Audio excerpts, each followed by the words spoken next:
Hello दोस्तों, कैसे हो? मैं हूँ शंकर और आप देख रहे हैं हमारा अपना चैनल शंकर एकेडमी। तो दोस्तों सॉलिड स्टेट का ये लास्ट यानी 5th लेक्चर अपने पास अवेलेबल है, जो बेसिक कंटेंट सारे इन टेक्स्ट क्वेश्चन, सारे CET question, possibility including few CET PYQs आपके पास कवर होने जा रहा है। तो इस लास्ट चैप्टर में सर हम क्या-क्या डिस्कस करने वाले हैं? तो इसमें हम डिस्कस करने वाले हैं crystal defects, something which is called as band theory, जो इलेक्ट्रिकल कंडक्टिविटी को लेके सॉलिड्स के, फिर सेमीकंडक्टर्स क्या होते हैं, उनके प्रकार क्या है, फिर magnetic nature of solid. Something आप लोगों ने सुना रहेगा कि कुछ तो भी होता है which is known as paramagnetic, diamagnetic या फेरोमैग्नेटिक। तो ये क्या है, हमें वन बाय वन डिस्कस करना है। अलोंग विद पैरेलली हम लोग जहां-जहां पे नीडेड है पीवाईक्यूज लेके चलेंगे कि हमें पता चले क्वेश्चन कैसे आते हैं। तो सर शुरुआत करते हैं सबसे पहले टॉपिक से, और वो मेरे पास है क्रिस्टल डिफेक्ट्स या फिर इम्परफेक्शंस। क्रिस्टल डिफेक्ट्स को मैं क्या बोल सकता हूँ? इम्परफेक्शन भी बोल सकता हूँ। तो बेसिकली अगर देखा जाए तो मेरे पास 3 प्रकार के डिफेक्ट्स होते हैं। मान लो डिफेक्ट यानी क्या? तो असल में मान लो मेरे पास एक क्रिस्टल बन रहा था, तो हमने स्टार्टिंग में देखा है क्रिस्टल बनता है तो लैटिस पॉइंट्स को जोड़ के, है ना, उस पे बेसिस इमेजिन करके फिर जाके क्रिस्टल बनता है। तो मान लो मेरे पास एक कोई क्रिस्टल था, तो है ना, तो क्रिस्टल माने कुछ ऐसे लेते हैं अपन, है ना? तो ये क्रिस्टल था, एक इससे बना है ए से, फिर उसके बाद में बी से बना है, फिर उसके बाद में वापस एक एटम है ना? ऐसे एटम सो ऑन है ना, आते जा रहे हैं ना। तो ऐसे ढेर सारे एटम मेरे पास आ रहे हैं ना, तो उसको थोड़ा बड़ा बनाते हैं भाई, है ना, तो डायग्राम आसान लगे अपने को। ओके, तो एक पॉइंट, फिर दूसरा पॉइंट, फिर तीसरा पॉइंट। पॉइंट माने पार्टिकल। सर ये पार्टिकल आपस में आ रहे हैं और किसको बना रहे हैं? सॉलिड को बना रहे हैं। तो मैंने मान लो ये वाले है ना कुछ पॉइंट्स बना लिए। अब ध्यान से देखना हो क्या रहा है। तो इन क्रिस्टल से, सॉरी, इन पॉइंट से मेरा क्रिस्टल बन रहा है। अब सर हुआ ऐसे कि इन पॉइंट से जब क्रिस्टल बन रहा था, तो कभी ऐसे होता है कि इसमें से एक आध पार्टिकल मिसिंग हो जाता है। एक आध पार्टिकल मिसिंग हो जाता है। एक आध पार्टिकल मिसिंग हो जाता है या फिर एक आध एक्स्ट्रा पार्टिकल इन बिटवीन आ जाता है, कुछ ऐसे हो जाता है। लेकिन आप एक बात नोटिस करोगे, इसमें जो फर्क आ रहा है, अंतर आ रहा है, वो सिर्फ पॉइंट लेवल पे है। कुछ स्पेसिफिक एटम या मॉलिक्यूल्स का फर्क है। तो अगर डिफेक्ट ऐसे छोटे लेवल पे होता है, तो सर उसको बोला जाता है पॉइंट डिफेक्ट। अगर यही मैं बात करता हूँ थोड़ा सा और डिटेल में जाके, यही अगर फर्क पड़ता किस में, एक पूरा एंटायर लाइन ही गायब हो जाता। मतलब पार्टिकल्स के लाइन्स लाइन्स लाइन्स ऐसे एन टाइम्स आने वाले थे, उसमें से पूरा लाइन ही गायब हो गया। तो अब उसको क्या बोला जाएगा सर? Line defect. एक लाइन का ही डिफेक्ट हो गया। इतना ही नहीं सर, ये पार्टिकल 3D में होता है। एक लेयर, दूसरा लेयर, तीसरा लेयर, चौथा लेयर, एक के आगे एक। और ऐसे में पूरा का पूरा एक लेयर ही गायब हो जाए, अब ऑब्वियस है पूरा डायग्राम ही गायब हो गया, लेकिन उसके आगे और पीछे लेयर रहेगा। एक लेयर ही गायब हो गया, तो उसको हम लोग प्लेन डिफेक्ट बोलते हैं। पूरा प्लेन ही गायब हो गया। जैसे मान लो अंडे का एक ट्रे, दूसरा ट्रे, तीसरा ट्रे, बीच में का ट्रे ही गायब कर दिया। अब जो डिफेक्ट आया मतलब उसकी पोजीशन तो छूट गई, डिफेक्ट आ गया, तो उसको बोला जाएगा प्लेन डिफेक्ट। अपने सिलेबस में सिर्फ जो है वो कौन सा है? पॉइंट डिफेक्ट है। इसके बारे में ज्यादा डिटेल बाकी नहीं देखना। अब पॉइंट डिफेक्ट में क्या क्या होता है सर? तो अगेन, पॉइंट डिफेक्ट यानी पहली बात तो defect due to one to few atoms. ये जो डिफेक्ट रहेगा वो क्या रहेगा sir? Due to one to few atoms या फिर पार्टिकल्स। तो ये बहुत ज्यादा पार्टिकल का नहीं है सर, ये एक या दो तीन चार पांच ऐसा ना कुछ पार्टिकल्स का डिफेक्ट है। इसमें भी मुझे 3 प्रकार देखने को मिलेंगे। क्या-क्या होते हैं सर? तो वन बाय वन ही पे इनका शॉर्टकट डेफिनेशन वगैरह सब कुछ बता देता हूँ। सबसे पहला मेरे पास जो आएगा वो है स्टोइचोमेट्रिक। पहले तो स्टोइचोमेट्री क्या होता है? तो स्टोइचोमेट्री होता है एटम्स का रेशियो। जिस जो भी सॉलिड जिस एटम से बना है, तो उसके रेशियो को शॉर्टकट में क्या बोला जाता है? स्टोइचोमेट्री। अब होता कुछ ऐसे है कि कुछ डिफेक्ट्स में स्टोइचोमेट्री डिस्टर्ब नहीं होती, यानी क्या? ए बी ऐसा कुछ तो भी है ना, सॉलिड था मेरे पास, फिर वापस बी ए ऐसा कुछ था। अब होता है कि मान लो इसका रेशियो, अभी मैं ध्यान से देख रहा हूं, तो इसका रेशियो क्या मिल रहा है मुझे? A:B जो है 1:1 है, एक के बदले में एक ही है ना। अब ऐसे में क्या हो जाता है कि मान लो एक ए गायब हो गया, एक बी गायब हो गया, अभी भी रेशियो कितना रहा? 1:1 ही रहा। तो इसमें स्टोइचोमेट्रिक में क्या होता है? स्टोइचोमेट्री जो है one atomic ratio remain same. जो भी एटॉमिक रेशियो था वो डिफेक्ट होने के बाद भी रेशियो कांस्टेंट रिमेन्स कांस्टेंट, बाद में भी ये कांस्टेंट ही रह लेता है, कांस्टेंट रह जाता है। फिर आगे की बात करते हैं इम्प्यूरिटी। अरे सर ये तो नाम में ही काम है, नाम में ही काम है मतलब क्या, ड्यू टू इम्प्यूरिटी, इसमें क्या आ जाती है, इम्प्यूरिटी आ जाती है। इम्प्यूरिटी माने ये ए बी का क्रिस्टल था, इसके बीच में एक जगह पे सी आ गया, एक जगह पे सी आ गया, इम्प्यूरिटी आ गई, तो अब हो गया ये इम्प्यूरिटी डिफेक्ट। वही मैं बात करता हूँ नॉन स्टोइचोमेट्रिक डिफेक्ट। अगर सर इस वाले सॉलिड में से सिर्फ ए ही डिलीट हो जाते या ए ज्यादा डिलीट हो जाते, डिलीट हो जाते माने जब क्रिस्टल बन रहा था तब आए ही नहीं, समूह अरेंज ही नहीं हुए, तो अब की बार रेशियो जो पहले 1:1 था, अब वो रेशियो 1:0.9 हो गया, थोड़ा कम हो गया अभी, ऐसे कुछ हो जाता है तो स्टोइचोमेट्री गड़बड़ हो जाती है, यानी एटॉमिक रेशियो डिस्टर्ब होता है। एटॉमिक रेशियो जो है वो डिस्टर्ब्स है ना, कुछ बहुत ज्यादा नहीं लेकिन थोड़ा बहुत जो भी है वो डिस्टर्ब हो जाएगा। अगर ऐसे होता है तो उसको बोला जाएगा नॉन स्टोइचोमेट्रिक, स्टोइचोमेट्रिक गड़बड़ होगी, नॉन स्टोइचोमेट्रिक डिफेक्ट। आगे बढ़ते हैं वन बाय वन। हमें सबसे पहले जो पढ़ना है वो पढ़ना है स्टोइचोमेट्रिक पॉइंट डिफेक्ट।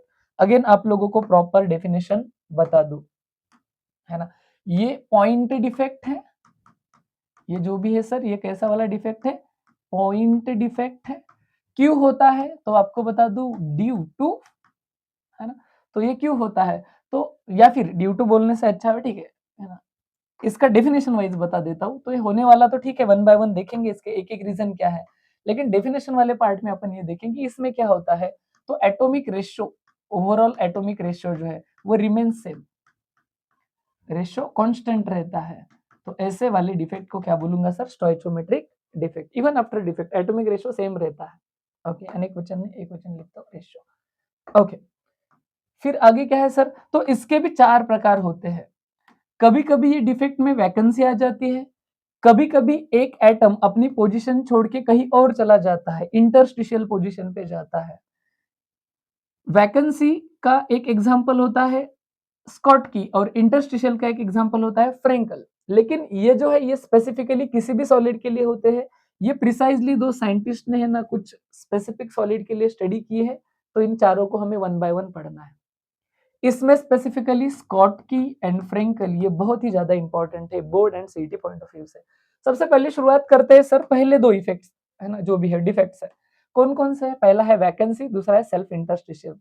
जरा ध्यान से देखना, मेरे पास एक सॉलिड बन रहा था, है ना, इसके पार्टिकल्स है, ये सॉलिड पार्टिकल्स है, गलती से कुछ ऐसे हो गया, जब ये सॉलिडिफाई हो रहा था दो एटम मिस हो गए, वो आए ही नहीं, वो जगह ब्लैंक रहेगी, ब्लैंक रहेगी यानी वहां पे क्या क्रिएट हो गई सर, वैकेंसी। तो वैकेंसी क्रिएट होने की वजह से जो डिफेक्ट होता है उसको बोला जाता है वैकेंसी डिफेक्ट। सबसे इंपॉर्टेंट बात अगर मैं है ना यहाँ पे बता दूं, तो यहाँ पे क्या हो जाता है, तो यहाँ पे जो वैकेंसी क्रिएट हो जाती है उसके वजह से वॉल्यूम तो सेम ही रहा ना, जगह तो उतनी ही है, लेकिन एटम कम हो गए तो मास कम हो गया। तो इसके वजह से क्या हो जाता है, डेंसिटी जो है ओवरऑल डेंसिटी वो डिक्रीज हो जाती है। कोई बोलेगा सर डिक्रीज कैसे हो गई, है ना, डिक्रीजेस कैसे, तो ध्यान से देखना, डेंसिटी क्या होता है, मास अपॉन वॉल्यूम।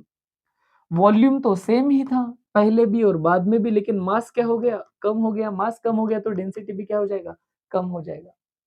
बात समझ में आ रही है, वॉल्यूम का आंसर उतना ही रह गया लेकिन मास का आंसर है ना न्यूमरेटर छोटा हो गया। दूसरी बात है मेरे पास सेल्फ इंटरस्टिशियल डिफेक्ट क्या होता है। सेल्फ इंटरस्टिशियल डिफेक्ट के भी वापस दो प्रकार है। एक में क्या हो जाता है, ये ए वाला केस है ना, ए केस को ध्यान से देखना, ए केस में क्रिस्टल बन रहा था, सारे एटम्स आ रहे थे, ड्यू टू सम रीजंस कुछ एक्स्ट्रा एटम्स इंटरस्टिशियल यानी इन बिटवीन पोजीशन पे आ गए, एटम एटम के बीच में जो खाली जगह पड़ी थी ना वहां पे गलती से आ गए। ये था इसका पहला प्रकार। और दूसरा प्रकार ऐसे है कि जिसमें क्या हो गया सर, एक एटम अपनी पोजीशन छोड़ के गलती से कहीं और जाके सेट हो गया, इंटरस्टिशियल पोजीशन पे चला गया, लेकिन इसकी वजह से वैकेंसी क्रिएट हो गई। दोनों में अंतर क्या है, इसमें एक्स्ट्रा एटम आ गए तो डेंसिटी तो बढ़ गई, डेंसिटी बढ़ क्यों गई सर, क्योंकि डेंसिटी होता है मास अपॉन वॉल्यूम। यहाँ पे हो क्या गया, वॉल्यूम तो उतना ही रह गया लेकिन मास बढ़ गया, मास बढ़ गया तो ऑब्वियसली डेंसिटी भी बढ़ेगा। इस केस में डेंसिटी सेम रहेगा, डेंसिटी सेम ही रहेगा। क्यों सर, क्योंकि मास वॉल्यूम तो अभी भी उतना ही है और मास बढ़ा कहाँ है, बस एक जगह से दूसरी जगह पे गया, एटम तो अभी भी उतनी ही है। तो ये दो केसेस है, इस पे डायरेक्टली कोई सीईटी क्वेश्चन जनरली नहीं आता या बोर्ड में नहीं आता। लेकिन वैकेंसी का ही इनडायरेक्ट एग्जांपल स्कॉटकी और सेल्फ इंटरस्टिशियल का ही इनडायरेक्ट एग्जांपल फ्रेंकल डिफेक्ट, ये बड़े इंपॉर्टेंट है, एकदम स्टार मार्क है। तो पहला स्टार मार्क है अपने पास स्कॉटकी डिफेक्ट, या इसको स्कॉटी भी पढ़ा जाता है ना, तो पढ़ने वाले का है। स्कॉटकी डिफेक्ट बोल के अपन चलेंगे। इसमें होता क्या है सर? तो पहली बात तो Schottky defect is nothing but vacancy defect. Vacancy माने क्या? एखाद एनायन या फिर एखाद कैटायन अपनी पोजीशन छोड़ देते हैं, है ना? छोड़ देते हैं मतलब वो आते ही नहीं, वहां पे वैकेंसी क्रिएट हो जाती है। एक नेगेटिव पॉजिटिव अल्टरनेट आने थे, लेकिन एक एनायन और एक कैटायन मिस हो गया। ऐसा हो गया तो अब उसमें हो गया स्कॉटकी डिफेक्ट। अब ध्यान से देखना, इसके लिए कंडीशंस क्या क्या होते हैं। पहली बात तो ये डिफेक्ट आयोनिक कंपाउंड्स में पाया जाता है। दूसरी बात, जब ऐसे कंपाउंड्स का आयोनिक कैरेक्टर बहुत ज्यादा होता है। आयोनिक कैरेक्टर यानी वो प्लस माइनस में जल्दी टूटने वाले सॉल्ट्स पकड़ के चलो, है ना, ऐसे वाले high degree of ionic character. तीसरी बात कि उसका एनायन का जो कोऑर्डिनेशन नंबर होता है वो जनरली हाई पाया जाता है, मतलब निगेटिव चार्जेस ना ज्यादा चार्जेस को टच करते हैं। ये स्कॉटकी ने ऑब्जर्व किया हुआ है। एक और बात, small difference between size of cation and anion. Cation and anion के साइज में बहुत ज्यादा फर्क नहीं होता, इसके वजह से भी ये वाले जो है ना डिफेक्ट पाए जाते हैं। तो सर एक बार बताओ कि इसका डेफिनेशन क्या था, स्कॉटकी डिफेक्ट यानी क्या था? तो आपको बता दूं, स्कॉटकी डिफेक्ट यानी एक ऐसा डिफेक्ट जिसमें equal number of cation and anion missing होते हैं, एंड एनायन आर मिसिंग, अगर ऐसी केस है तो उसको क्या बोलना है सर? स्कॉटकी डिफेक्ट बोलना है, इसको बोलना है Schottky defect. Equal number of cation and anion, ये उसके कंडीशन है। इतना ही नहीं, अगर मैं ratio of radius of cation divided by radius of anion लेता हूं तो वो मुझे एक के आसपास ही मिलेगा, एग्जैक्ट एक तो नहीं। जनरली एनायन कैटायन की साइज और एनायन की साइज अगर मैं कंपेयर करूं, है ना, तो मुझे ये जो है वो एक के आसपास ही मिलेगा, बहुत कम नहीं बहुत ज्यादा भी नहीं, है ना, तो नियरली वो एक के आसपास मिलेगा, मतलब बहुत ज्यादा फर्क नहीं होता कैटायन एंड एनायन की साइज में। अच्छा सर, समझ में आ गया, इक्वल नंबर ऑफ कैटायन और एनायन गायब हो गए तो उसको स्कॉटकी डिफेक्ट बोलना है। स्कॉटकी डिफेक्ट में आयोनिक कंपाउंड होते हैं जिनका आयोनिक कैरेक्टर थोड़ा ज्यादा होता है। एनायन स्पेशली वो ज्यादा एटम से टच होता है, उसका कोऑर्डिनेशन नंबर ज्यादा है, और कैटायन और एनायन के साइज में ज्यादा अंतर नहीं है।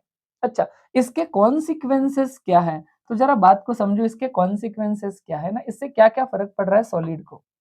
तो सबसे पहले तो सॉलिड का वॉल्यूम तो अभी भी वैसे के वैसा है, लेकिन इसके कैटायन और एनायन मिस होने से इसका मास कम हो गया, और इसी की वजह से इसकी डेंसिटी हो जाएगी डिक्रीज। डेंसिटी तो कम हो जाएगी, मास कम हो गया, वॉल्यूम उतना ही है ना। और जितने पॉजिटिव गए उतने ही निगेटिव जा रहे हैं, तो ये इलेक्ट्रिकली आपको कैसा मिलेगा? न्यूट्रल मिलेगा। एग्जाम्पल्स याद रखने पड़ते हैं क्योंकि सीटी पूछता है। NaCl, KCl और AgBr, याद रहे AgBr एग्जाम्पल दोनों तरफ आने वाला है, अभी पढ़ रहे स्कॉटकी में, थोड़ी देर बाद फ्रेंकल में। तो बस आपको NaCl और KCl को याद रख लो, AgBr तो एनीवेज दोनों का है। तो ये कुछ रहे इसके एग्जाम्पल। अगला मेरे पास जो VIMP आता है वो आता है सर फ्रेंकल डिफेक्ट, है ना, ये भी बड़ा इंपॉर्टेंट है।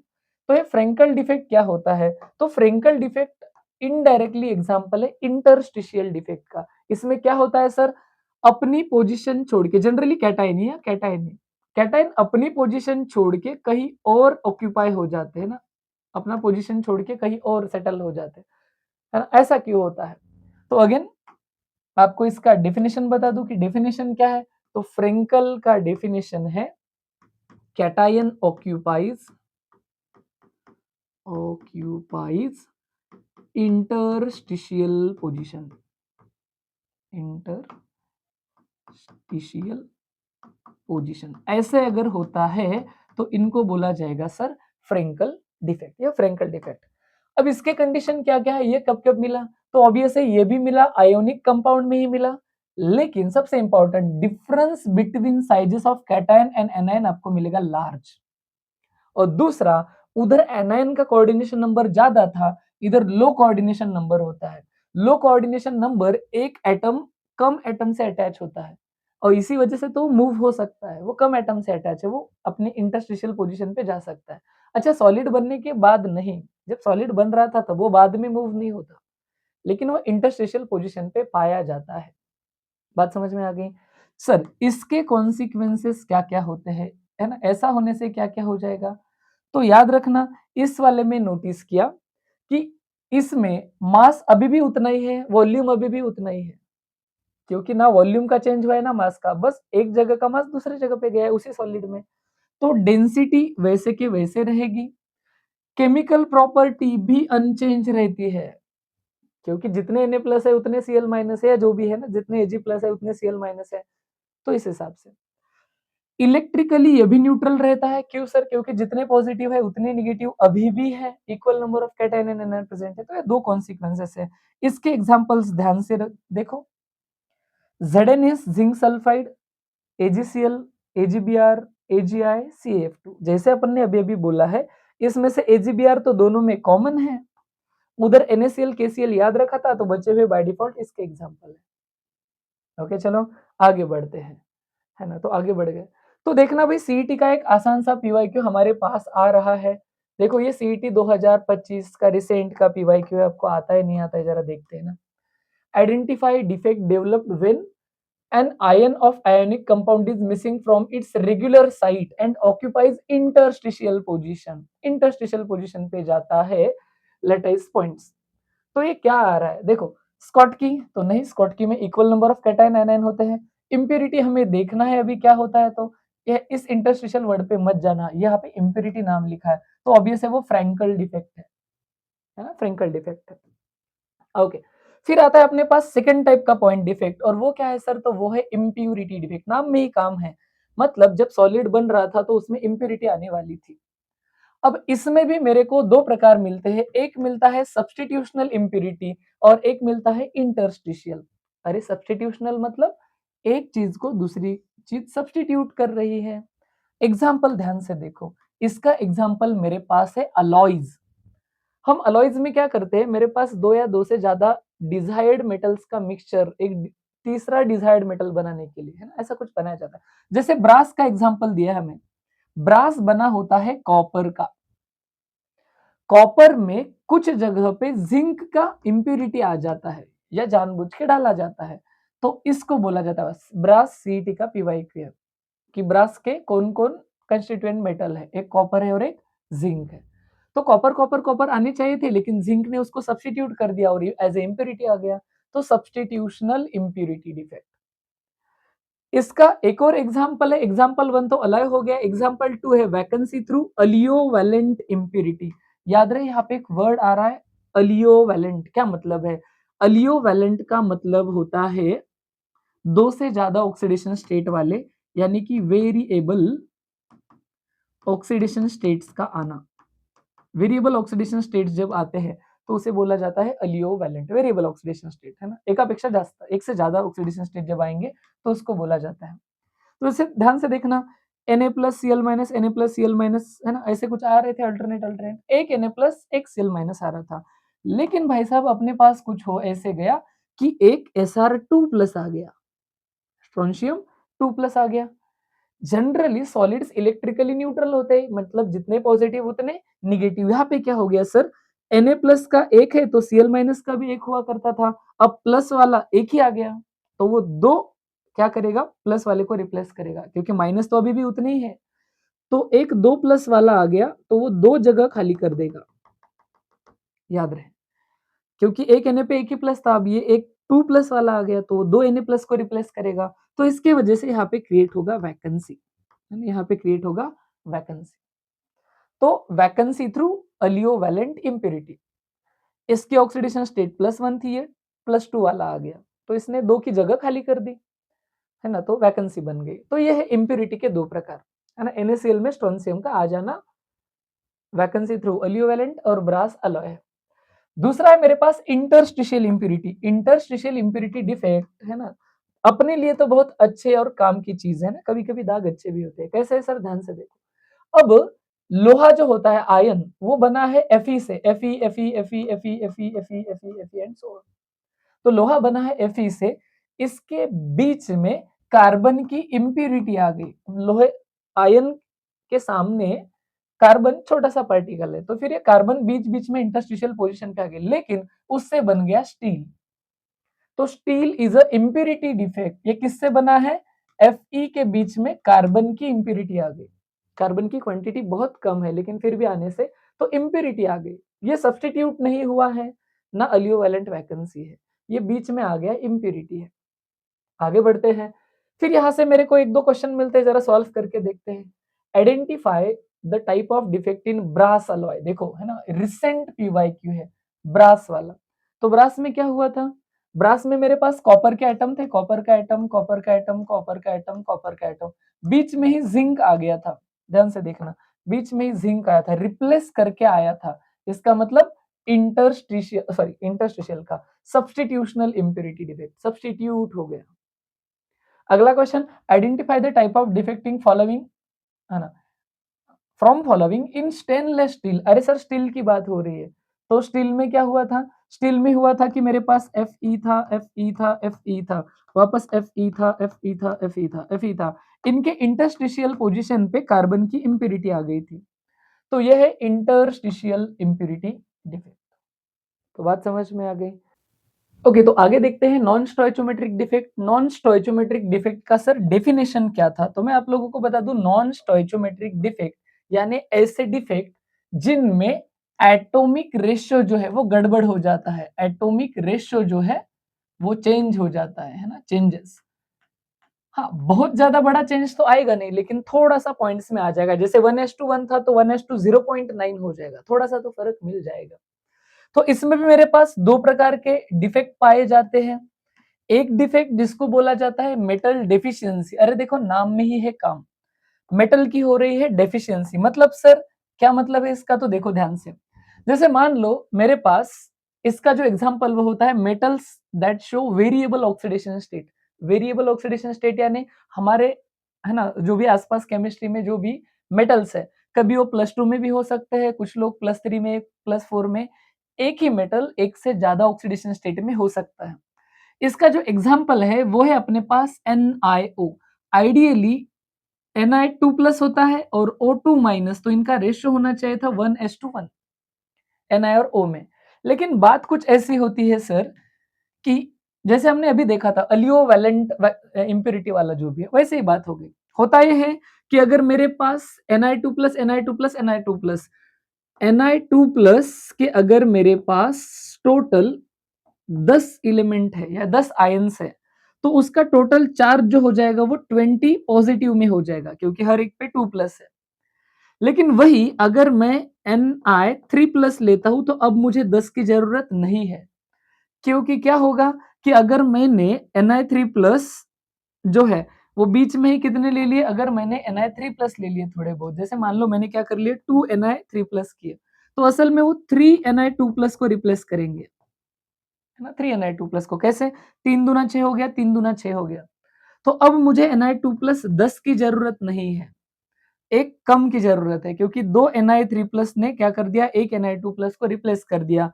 अब मुझे जरूरत कितने हैं? मुझे जरूरत है सिर्फ 8 जो है ना। तो अब मुझे जो जरूरत पड़ गई ए नहीं रहेगी। अब निकल की क्वांटिटी कितनी हो गई? निकल 2+, अब मुझे चाहिए सिर्फ 8, क्योंकि इसका 8 दूना 16 हो जाएगा चार्ज, और मेरे पास ऑलरेडी 2 Ni3+ है, Ni3+ वाले हैं, उसका चार्ज कितना होता है, हो जाएगा 6। तो इसके अगर मैं सम करता हूं, देखना ध्यान से, है ना, इसके अगर मैं सम करता हूं तो मेरे को क्या मिलता है, जरा ध्यान से देखो, है ना। इसके अगर मैं सम करता हूं तो मेरे को अगेन कितना मिल गया, तो ये तो अराउंड 20 ही हो गया। बात समझो, मतलब कहना ये चाहते हैं कि ज्यादा ऑक्सीडेशन स्टेट वाले कम ऑक्सीडेशन स्टेट वाले को रिप्लेस करते हैं, और इससे बनता है मेरे पास वैकेंसी बनता है। सर जो भी हो जाए, अब जो है वो Ni3+ आने की वजह से Ni का जो रेशियो था पहले था 1:1, अब वो बन जाता है 0, सॉरी, ऑक्सीजन तो 1 ही रह गया, ये अराउंड हो जाता है 0.97 वगैरह। तो बात क्या हो गई सर, इसकी जो है डेफिशिएंसी पड़ गई। तो नॉन स्टोइचोमेट्रिक डिफेक्ट है, स्टोइचोमेट्री एक तो गड़बड़ हो गई और ऊपर से मेटल जो है वो कम गिर गया। क्यों? क्योंकि एक मेटल ज्यादा ऑक्सीडेशन स्टेट वाला आ गया। दूसरा मेरे पास एग्जांपल है मेटल एक्सेस डिफेक्ट। अब ये क्लियर कट नाम से ही बता रहा है, अब की बार मेटल होने वाला है एक्सेस, यानी जरूरत से ज्यादा। बात क्या है, कंसेप्ट को समझो। कुछ ऐसे होता है कि कभी-कभी, जैसे एक एग्जांपल है ZnO, तो ZnO में जिंक कभी-कभी न्यूट्रल जिंक या फिर कभी-कभी जिंक आयंस के फॉर्म में, आयन के फॉर्म में ना आ जाता है, Zn के आयंस आ जाएंगे। होता यह है कि मान लो अगर मेरे पास लो टेम्परेचर है ना, पहली वाली जो केस है वो कब की है, वो है लो टेम्परेचर की, है ना, लो टेम्परेचर पे बात हो रही है। लो टेम्परेचर पे कभी-कभी मैं नोटिस करता हूँ कि Zn2 plus O2 minus 1s2 मतलब 1s1 आने चाहिए, लेकिन होता यह है कि कभी-कभी इंटरस्टिशियल पोजीशन पे एक्स्ट्रा जिंक आ जाता है ना, ये जो है ये कैसा है, ये एक्स्ट्रा जिंक का एटम है, तो इससे तो मेटल एक्सेस हो गया। या फिर कभी-कभी क्या होता है, इसी को अगर मैं हाई टेम्परेचर पे चेक करता हूँ ना, हाई टेम्परेचर, टेम्परेचर मैंने रख दिया थोड़ा सा हाई, हाई टेम्परेचर पे क्या होता है, तो मैं नोटिस करता हूँ हाई टेम्परेचर पे जिंक जो होता है, ये जिंक 2 प्लस में चला जाता है और 2 इलेक्ट्रॉन को लूज भी कर देता है।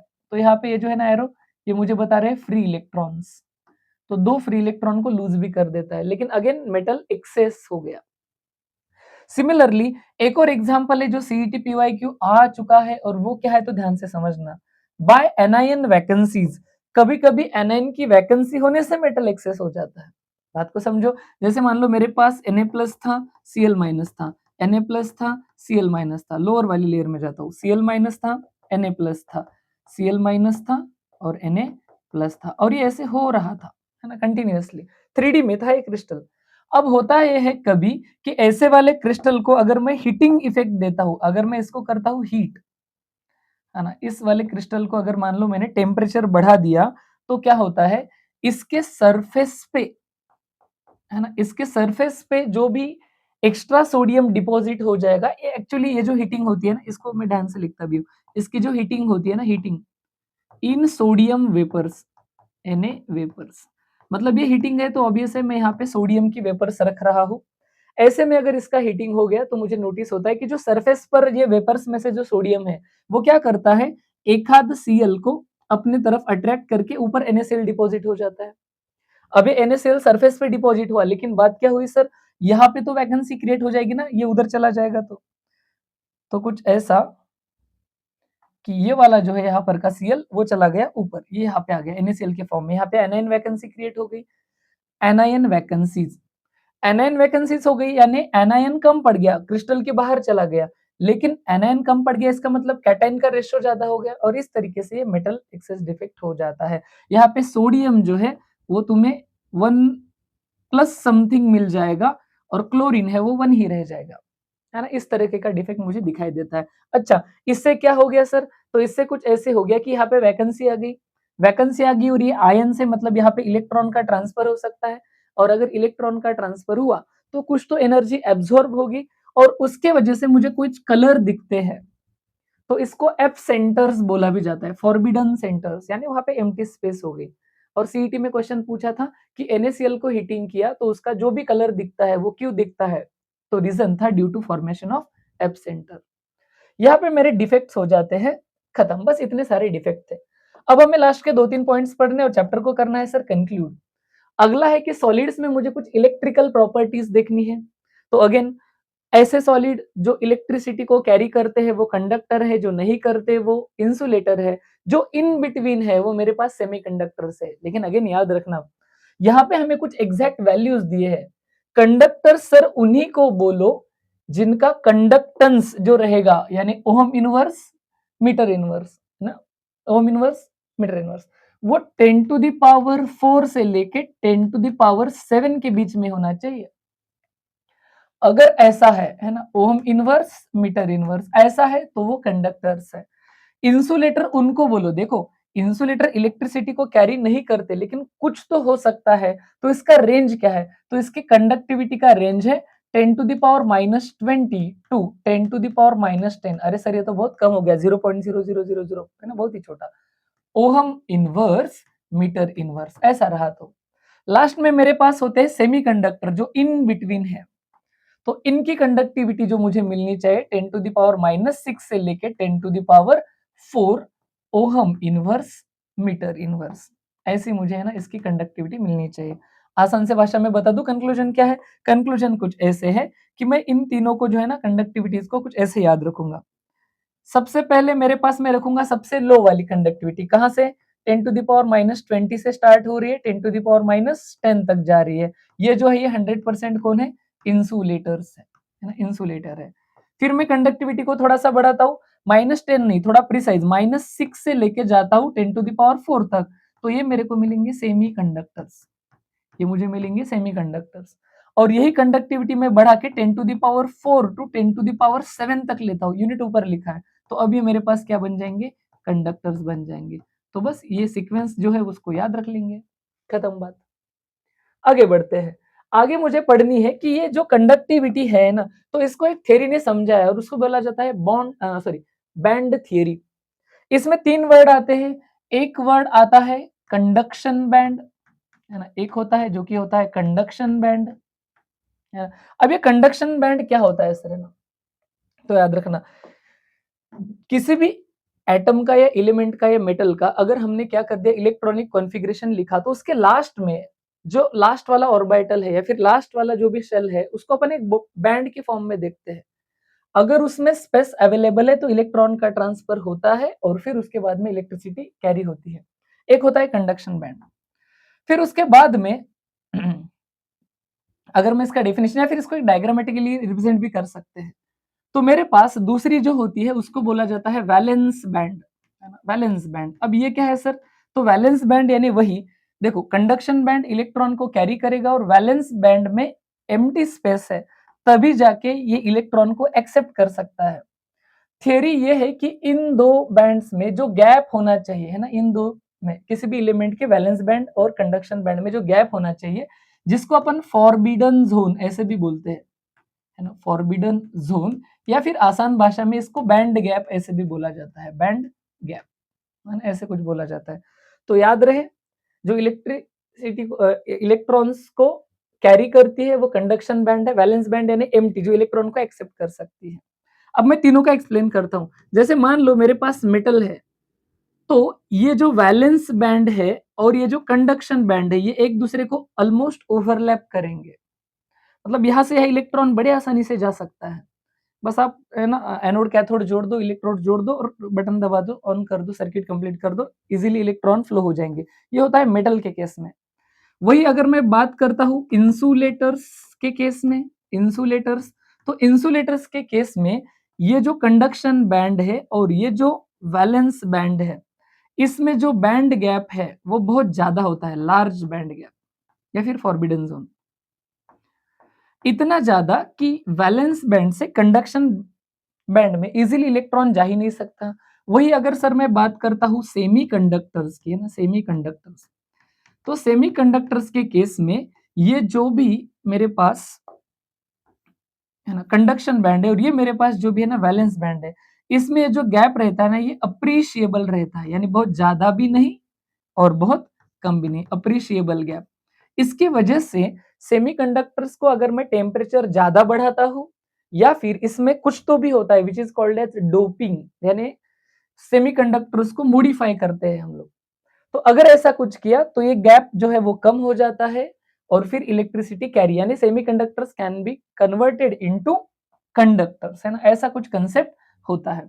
ये ऊपर वाले अपन लेके चलते हैं, मान लो कंडक्शन बैंड्स, और ये नीचे वाले हम लोग लेके चलेंगे कि सर ये कैसे हैं, मेरे पास वैलेंस बैंड्स है ना, तो इस हिसाब से अपना कॉन्सेप्ट चलेगा। ये हर डायग्राम में ऐसे कुछ, तो इतना सा कंसेप्ट है। इंसुलेटर में लार्ज बैंड गैप यानी फॉरबिडन जोन बहुत ज्यादा होता है, मेटल्स में ऑलमोस्ट ओवरलैप होता है तो इजीली इलेक्ट्रॉन कैरी होते हैं, सेमीकंडक्टर्स में ठीक ठाक होता है।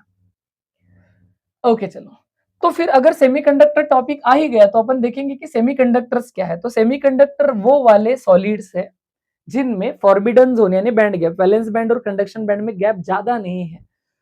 तो सेमीकंडक्टर को अपन क्लासिफाई करते हैं टू टाइप में। एक तो होता है मेरे पास इंट्रिंसिक सेमीकंडक्टर, इंट्रिंसिक, इंट्रिंसिक, अरे इंट्रिंसिक सेमीकंडक्टर्स एक होते हैं sir extrinsic semiconductor, extrinsic,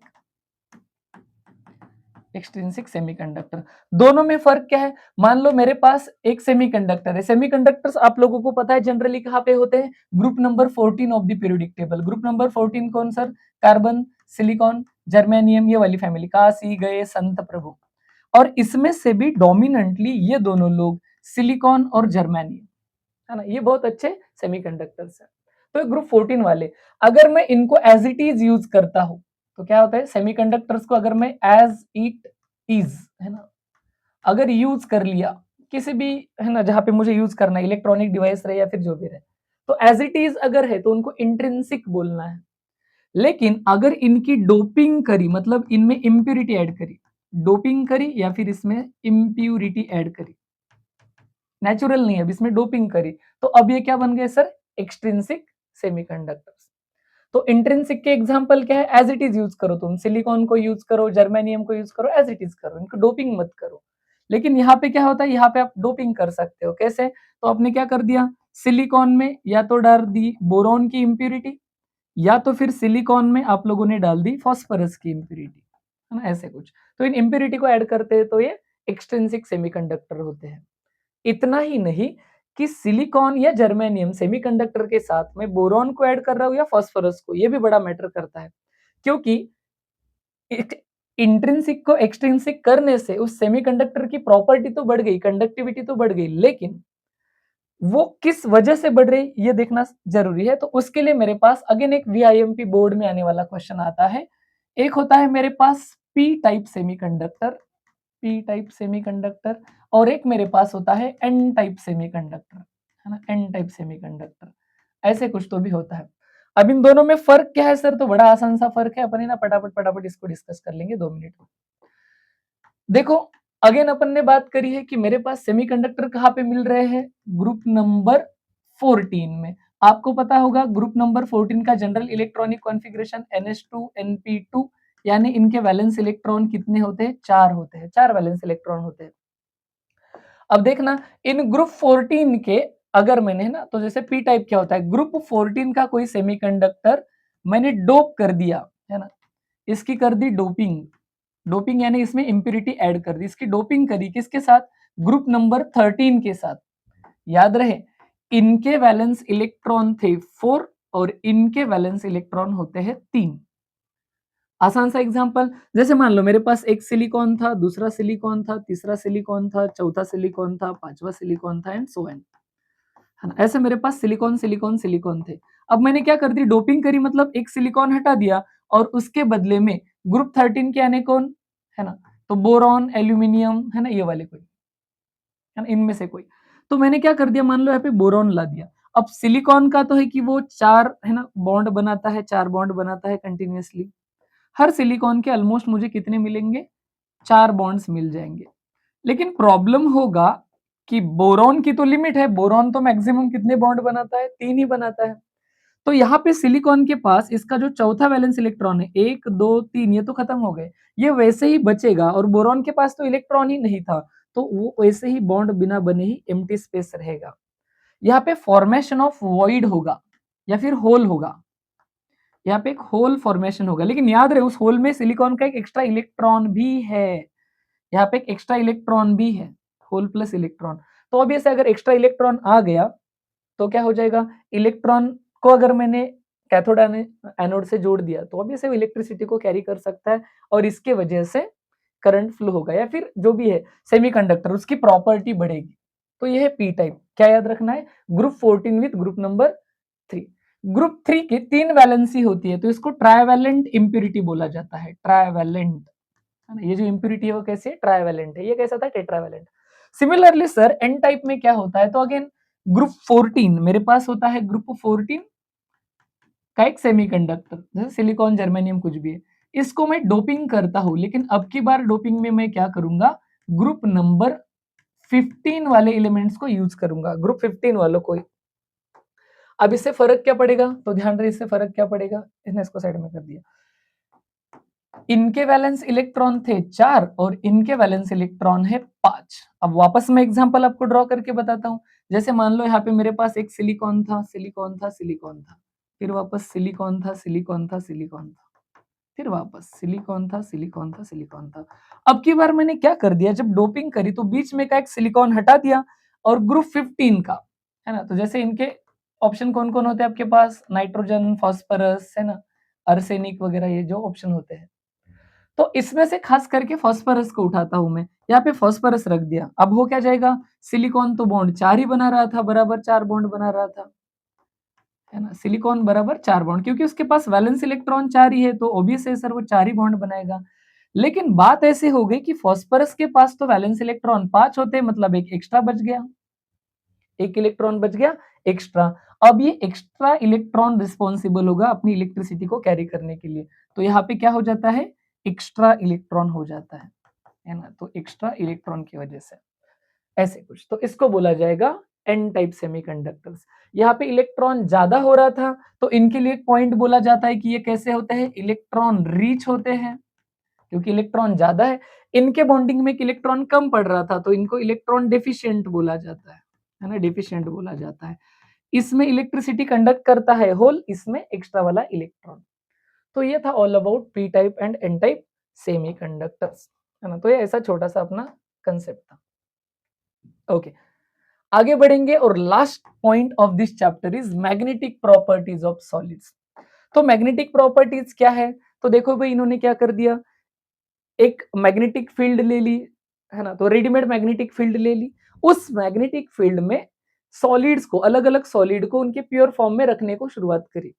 observe किया कि कुछ सॉलिड जो थे उस मैग्नेटिक फील्ड से रिपेल हो रहे हैं, मतलब ये मैग्नेटिक फील्ड थी, यहाँ पे मैंने सॉलिड को रख दिया, अभी अपने आप ही रिपेल हो रहा है मैग्नेटिक फील्ड से, ऐसा है तो उसको बोला जाता है डायामैग्नेटिक, है ना। ऐसा क्यों होता है सर, तो उसके सारे इलेक्ट्रॉन पेयर्ड होते हैं, इलेक्ट्रॉन ऑलरेडी पेयर्ड है, स्टेबल है, तो मैग्नेटिक फील्ड में नहीं जाएगा, रिपेल हो जाएगा, weekly repelled by magnetic field, तो ये क्या हो रहा है, रिपेल हो रहा है वहां से, तो उसको क्या बोलना है, डायमैग्नेटिक।